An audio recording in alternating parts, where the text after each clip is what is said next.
60 రోజుల్లో ఇంగ్లీష్ నేర్చుకుని అద్భుతంగా మాట్లాడేలా మేం చేస్తాం. వెంటనే స్పోకెన్ ఇంగ్లీష్ క్లాస్‌కి జాయిన్ అవ్వండి. సార్ నమస్తే సార్ గిరిబాబు గారు. నమస్తే సార్.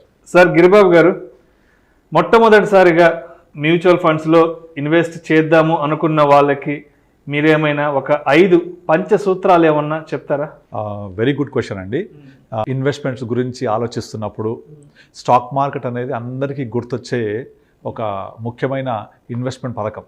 స్టాక్ మార్కెట్ గురించి ఆలోచిస్తూ సో ఎలాంటి టైంలో మీరు మ్యూచువల్ ఫండ్లో ఇన్వెస్ట్ చేయాలి అనుకునే కొత్త ఇన్వెస్టర్స్ గురించి అడిగారు. చాలా వెరీ వెరీ గుడ్ క్వశ్చన్.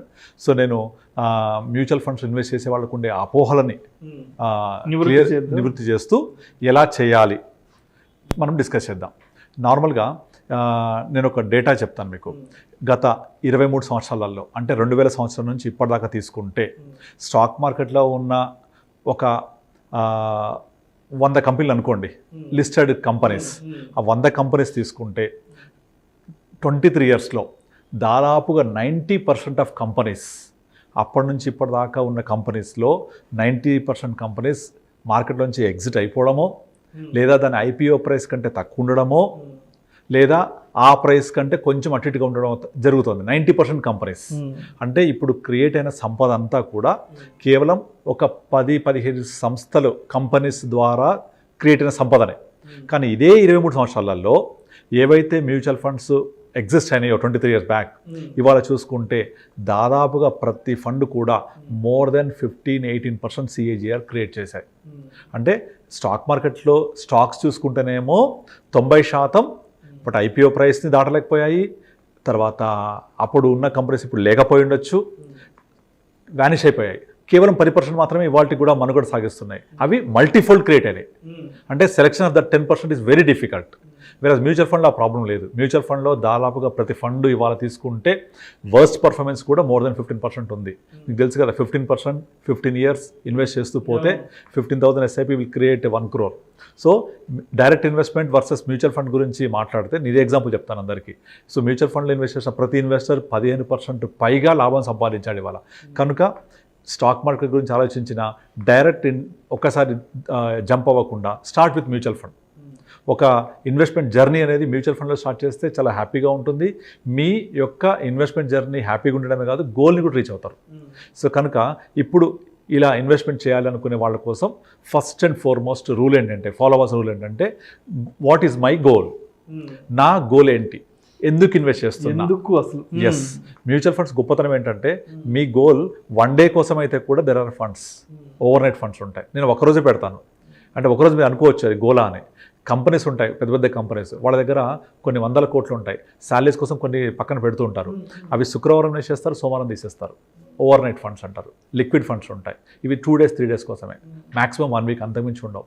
అంటే అక్కడ నుంచి స్టార్ట్ చేసి నేను నా రిటైర్మెంట్ కోసం లేదా నా పిల్లలు నెక్స్ట్ జనరేషన్ కోసం ఇన్వెస్ట్ చేయడానికి అంటే కూడా, అంటే ఒకరోజు మొదలుకొని 100 సంవత్సరాల వరకు, అంటే అంత లాంగ్ టర్మ్ ఇన్వెస్ట్ చేయాలనుకునే వాళ్ళకు కూడా ఫండ్స్ అవైలబుల్ ఉంటాయి.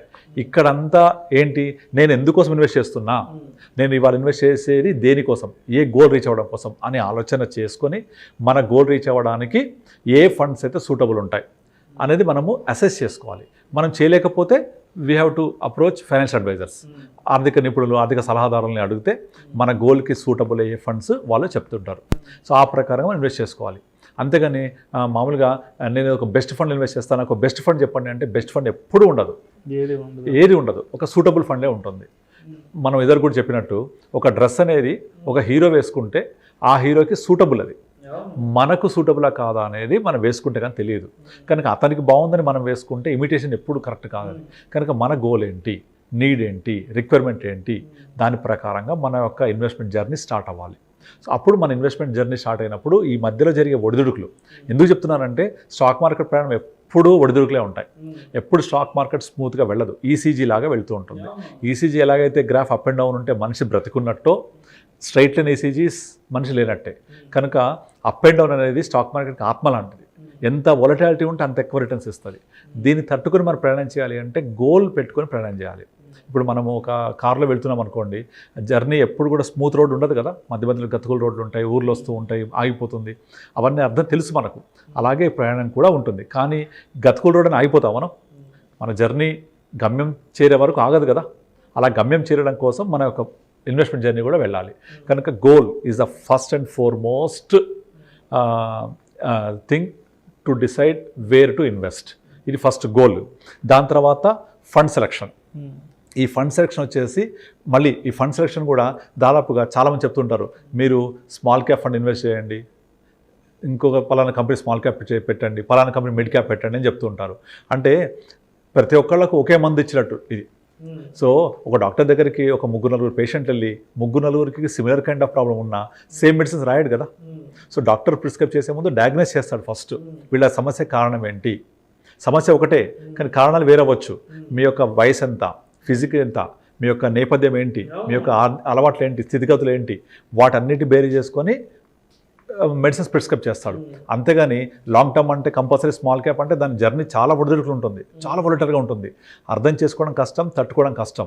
కనుక కొంతమంది చెప్పేస్తుంటారు స్టాక్ మార్కెట్లో టిప్స్ ఇచ్చేవాళ్ళు, వాళ్ళు మీకు మ్యూచువల్ ఫండ్ ఏం లేదండి, ఒక స్మాల్ క్యాప్ పెట్టేసేయండి, ఒక పలానా కంపెనీ స్మాల్ క్యాప్ పెట్టేయండి అని చెప్తుంటారు. ఎప్పుడు ఆ పని చేయొద్దు. ఎప్పుడు కూడా మనము సెలెక్షన్ ఆఫ్ ఫండ్స్ అనేది ఒక పోర్ట్ఫోలియో లాగా చూడాలి. అంటే పోర్ట్ఫోలియో అంటే మనము ఇప్పుడు ఒక క్రికెట్ మ్యాచ్ ఉంది, అందరూ బ్యాట్స్మెన్స్ని పెట్టి ఆడగలమా? Because cricket is related to score కాబట్టి, రన్స్ కాబట్టి అందరు బ్యాట్స్మెన్స్ వచ్చి ఆడలేము, అందరు బౌలర్స్తో కూడా ఆడలేము. We need specialist batsmen, specialist bowler, specialist allrounders, ఒక వికెట్ కీపర్, అలాగే ఒక టీమ్. అలాగే మ్యూచువల్ ఫండ్స్ కూడా ఒక portfolio is like a team. నా పోర్ట్ఫోలియో 15% CAGR ఇస్తుందా లేదా, 12% CAGR ఇస్తుందా లేదా, ఇది చూడాలి.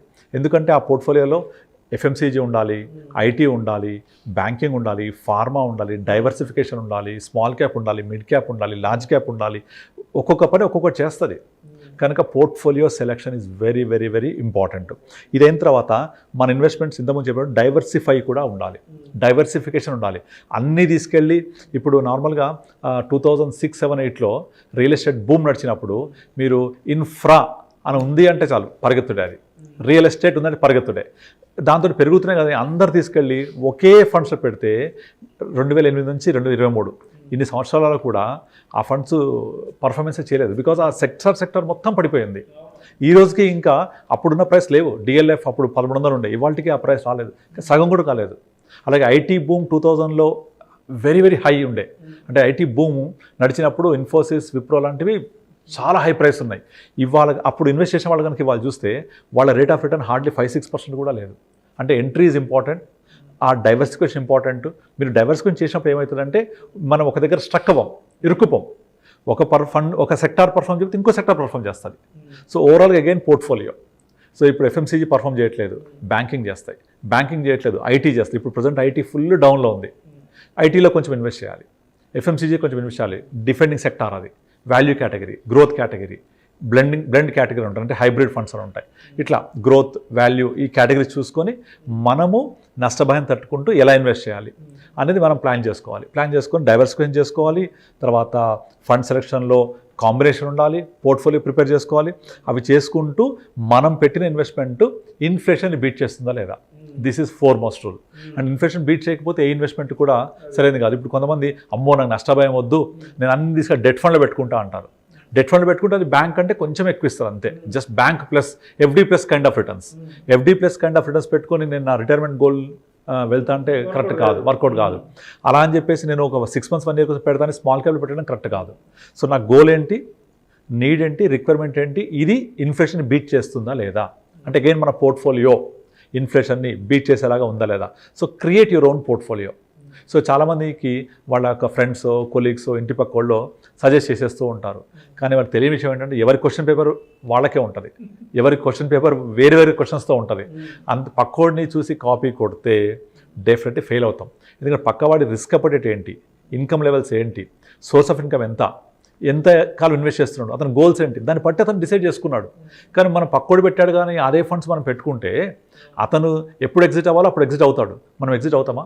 ఇక్కడ మీరు ఎక్కడైనా చెక్ చేసుకోండి, ఒక పలానా ఫండ్లో కొనండి, ఇక్కడ ఎంటర్ అవ్వండి, ఈ ఫండ్స్ కొనండి అంటారు, కానీ ఈ ఫండ్లోంచి ఎగ్జిట్ అవ్వండి అని ఒక్కరు కూడా చెప్పారు. సో మీకు ఎంటర్ అవ్వడమే కాదు, ఎగ్జిట్ కూడా తెలియాలి. ఎగ్జిట్ అంటే ఏంటి, ఎప్పుడు ఎగ్జిట్ అవ్వాలి, ఎందుకు అవ్వాలి, నా గోల్ ఏంటి అనేది మీ అంతటా మీరుగా తెలుసుకొని ప్లాన్ చేసుకొని వెళ్ళకపోతే ఫైనాన్షియల్ అడ్వైజర్ కలిస్తే definitely they will help you out. ఇప్పుడు ఆ హెల్త్ కోసం అయితే డాక్టర్ని కలుస్తాం, లీగల్ కోసం లాయర్ని కలుస్తాం, అట్లాగే ఫినాన్షియల్ అడ్వైజర్ని కలిస్తే మీ యొక్క ఆర్థిక సంబంధించిన అన్ని రకాల ప్లానింగ్స్, ఫైనాన్షియల్ గోల్స్ని మీట్ అవ్వడానికి హెల్ప్ చేస్తారు. సో మనకు ఆర్థిక నిపుణులు, ఫినాన్షియల్ అడ్వైజర్స్ చాలామంది ఉన్నారు. కానీ ఈ కల్చర్ పెరుగుతుంది. ఇప్పుడు రెగ్యులర్గా క్లయింట్స్ వస్తున్నారు, మాట్లాడుతున్నారు, వాళ్ళ యొక్క ఇన్కమ్ లెవెల్స్ ఏంటి, అప్పులు ఏమున్నాయి, ఆదాయం ఏముంది, గోల్ ఏంటి డిస్కస్ చేస్తున్నారు. So we could able to guide them. So ఇలా వెళ్తూ ఉంటే ఒక మన తోడు ప్రయాణంలో ఎప్పుడు ఒక తోడు ఉంటే మనం ఎలాగైతే మన ఒక గమ్యాన్ని చేరుకోగలమో, ఆ తోడు అనేది ఒక ఫైనాన్షియల్ అడ్వైజర్. ఆ తోడు అనేది మనము ఎటు వెళ్తున్నామో ఒక చెప్పే దిక్సూచి లాంటిది. ఇప్పుడు మీకు గూగుల్ మ్యాప్స్ ఉన్నాయి, అది పెట్టుకొని వెళ్ళామనుకోండి, అది ఎటు చూపిస్తే అటు వెళ్తూ ఉంటాం. పొరపాటున చెప్పింది కాకుండా పక్కకి వెళ్తే అది చెప్పదు గూగుల్ మ్యాప్ మనకు, ఇట్లా వెళ్ళావు తప్పు వెనక్కి అని చెప్తుందా? చెప్పదు. మళ్ళీ అటు వెళ్తే కూడా ఇంకో రూట్ చూపిస్తుంది, మళ్ళీ అటు వెళ్తే ఇంకో రూట్ చూపిస్తుంది. అది ఎప్పటికప్పుడు మనల్ని రీరూట్ చేస్తూ ఉంటుంది. కానీ ఇది తప్పు వెనక్కి అని చెప్పరు. But financial advisor will guide you. ఈ ఫండ్స్లో ఇన్వెస్ట్ చేస్తే ఇంత రిస్క్ ఉంటుంది, ఇది చేయాలా వద్దా చేయాలా, కరెక్ట్గా గైడ్ చేస్తూ ఉంటారు. So entry level, exit level. ఇప్పుడు థీమాటిక్ ఫండ్స్ ఉంటాయి. మీరు 2020 టైంలో, 2021 కరోనా టైంలో డైరెక్ట్ ఇన్వెస్ట్ చేసిన దాదాపుగా డైరెక్ట్ ఇన్వెస్టర్స్ అందరూ కూడా వాళ్ళ యొక్క పోర్ట్ఫోలియో 70% టెక్ ఫండ్స్తో నింపేశారు. థీమాటిక్ ఫండ్స్, స్మాల్ క్యాప్స్ నింపేశారు. అవి తర్వాత 2021 అక్టోబర్ తర్వాత బ్లీడింగ్ లిటరల్లీ చాలా పడిపోయినాయి. అర్థం కావట్లేదు. మొత్తం తీసుకెళ్ళి టెక్నాలజీ ఫండ్స్ పెట్టేశారు, థీమాటిక్ ఫండ్స్. మీరు చెక్ చేసుకుంటే data is sowing direct investors అందరూ తీసుకెళ్ళి 70% తీసుకెళ్ళి మొత్తం ఒకటే ఫండ్లో, ఎందుకంటే అది బాగా పర్ఫామ్ చేస్తున్నట్టు కనిపిస్తోంది. ఏ ప్లాట్ఫామ్ ఓపెన్ చేసినా కూడా హైయెస్ట్ పర్ఫార్మింగ్ రేటింగ్ చూడడము, హైయెస్ట్లో ఉంది 30%, 40%. సో పెట్టాయి. కానీ ఎందుకు పెరిగింది, రీజన్ ఏంటి, గతంలో ఏం జరిగింది, ఎందుకు ఈ ఫండ్స్ పెరిగాయి, రేపు భవిష్యత్తు ఏంటి, ఎవ్వరూ దాన్ని అసెస్ కూడా చేయలేదు. అందుకే ఒక అడ్వైజర్ మాత్రం ఎప్పుడూ తప్పు చేయడు. నేను చూస్తుంటాను కదా, అడ్వైజర్స్ ఎప్పుడు తీసుకెళ్ళి ఒక బాస్కెట్లో ఆల్ ఎగ్స్ పెట్టాడు. అన్ని ఎగ్స్ ఒక బాస్కెట్లో పెట్టకూడదని ఒక థంబ్ రూల్ ఉంటుంది. సో ఆ టెక్నాలజీ సెగ్మెంట్ పెరిగితే కూడా కొంచెం అలొకేషన్ తీసుకోవాలి, లైక్ 5%, 10%, 90% ఇంకో చోట్ల అలొకేషన్ తీసుకోవాలి. అలా మొత్తం పోర్ట్ఫోలియో డిజైన్ చేసుకోవాలి. డిజైన్ చేసుకుంటే ఆటోమేటిక్గా ఒకటి కాకపోయినా ఇంకొకటి మీకు రిటర్న్స్ జనరేట్ చేస్తూనే ఉంటుంది. You have to look at the portfolio level, not at a fund level. ఇప్పుడు చూస్తే టెక్నాలజీ ఫండ్ పడిపోయి ఉన్నాయి కదా. సో వాళ్ళందరూ మొత్తం ఒక దగ్గర పెట్టి లాస్ అయిపోయి ఇప్పుడు బాధపడుతున్నారు. మళ్ళీ కొంచెం పికప్ అవుతున్నాయి ఇప్పుడు. కానీ ఈ పికప్ అయినప్పుడు మిగతా ఫండ్స్ అన్ని బాగా పెరిగిపోయి ఉన్నాయి అంటే ఆ లాస్ అయినట్టే కదా. బట్ అలా కాకుండా ఒక పోర్ట్ఫోలియో లెవెల్లో మనం ఇన్వెస్ట్ చేసుకుంటే portfolio will give you decent returns. So అందుకే మనం ఎప్పుడు ఇండివిజువల్ ఫండ్ లెవెల్ చూడొద్దు, పోర్ట్ఫోలియో లెవెల్ చూడాలి. నాకేం కావాలి, నా రిటర్న్స్ ఇన్వెస్ట్ బ్రీడ్ చేస్తున్న ఇన్ఫ్లేషన్ ఇవన్నీ చూస్తూ ఎప్పటికప్పుడు రివ్యూ చేయాలి. This is very very important. Review అంటే ఏంటి, ఎవ్రీ 3 yearsకి ఒకసారి మార్కెట్ ఎలా పర్ఫామ్ చేసింది, నా ఫండ్ ఎలా పర్ఫామ్ చేసింది. ఒకవేళ 3 yearsలో కనుక మార్కెట్ బెంచ్ మార్క్ బీట్ చేయకపోతే నేను ఈ ఫండ్లో ఉండాలా వద్దా అని ఆలోచన చేసి దాన్ని మార్చేసుకోవడమో రివ్యూ చేస్తూ ముందుకెళ్తూ ఉండాలి. అలా అని పెట్టేసి నేను fill it, shut it, forget it అంటే వర్కౌట్ కాదు. అలా అని పర్ఫామ్ చేయని నాన్ పర్ఫార్మర్స్ ఉండడం కూడా కరెక్ట్ కాదు. సో ఎప్పటికప్పుడు మార్కెట్కి బీట్ చేసుకుంటూ వెళ్తూనే లేదా అని చూసుకోవాలి. చూసుకుంటే మీరు ఎనార్మస్ సంపద క్రియేట్ చేయొచ్చు ఓవర్ పీరియడ్ ఆఫ్ టైం. ఎందుకంటే మనకు ఇన్వెస్ట్మెంట్స్ ట్రెండ్ మారుతుంది కదా. రాబోయే నెక్స్ట్ 10 yearsలో ఎవరైతే మ్యూచువల్ ఫండ్ ఇన్వెస్ట్ చేస్తారో వాళ్ళు ఒక మంచి బ్యూటిఫుల్ లైఫ్ లీడ్ చేయడానికి ఒక కావాల్సిన సంపద క్రియేట్ అవుతుంది. ఇప్పుడు మిస్ అయ్యారంటే మాత్రం మళ్ళీ ఇలాంటి ఆపర్చునిటీ దొరకదు. ఎందుకంటే ఆల్రెడీ మనము 15 years బ్యాక్ ఎకానమీ ఎక్కడుంది, ఇప్పుడు ఎక్కడుంది చూస్తూ ఉంటే ప్రొజెక్షన్స్ అన్ని ఇండియా వైపు చూపిస్తున్నాయి. India is going to the next big thing అని. ఆ నెక్స్ట్ బిగ్ థింగ్లో వెళ్ళాలి అంటే, ఇండియా గ్రోత్ స్టోరీలో పార్టిసిపేట్ చేయాలి అంటే just invest in mutual fund. Sit right, tight your seat belt and wake up in 2030 you will be there landed. So India growth స్టోరీలో participate చేయండి. అందరికీ నేను చేసే అప్పీల్ ఇదే, simply invest in mutual funds. Happy journey, investment journey కూడా సుఖమయంగా ఉంటుంది. Thank you sir. Thank you so much Giribabu garu. Thank you sir.